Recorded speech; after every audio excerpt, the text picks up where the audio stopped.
Coil నుండి ఎప్పుడైతే current pass అవుతుందో దానిలో ఉండే మ్యాగ్నెటిక్ ఫీల్డ్ ద్వారా వోల్టేజ్ ని జనరేట్ చేస్తుంది.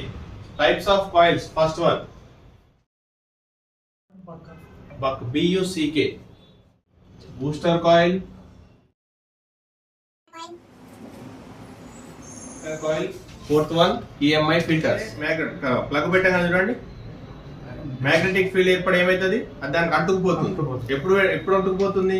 ఎప్పుడైతే ప్లగ్ ఇన్సర్ట్ చేసిన తర్వాత అప్పటి వరకు నార్మల్ గానే ఉంటుంది. సో కాయిల్ పని చేయాలంటే దాని నుంచి ఏం పాస్ అవ్వాలి? కరెంట్. కాయిల్ వర్క్ ఏంటి? ఏ కాయిల్ ఎక్కడెక్కడ ఉంటుంది?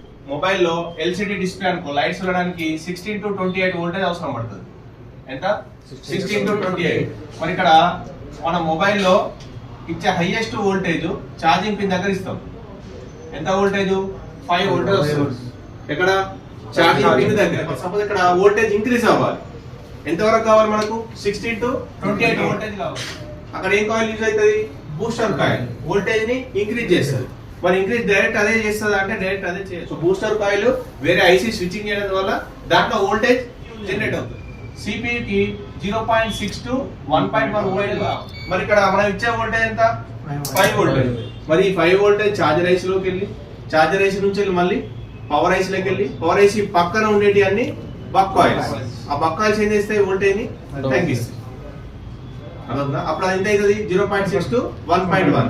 అంటే వోల్టేజ్ ని పెంచాలంటే బూస్టర్ కాయిల్స్, వోల్టేజ్ ని తగ్గించాలంటే బక్ కాయిల్స్.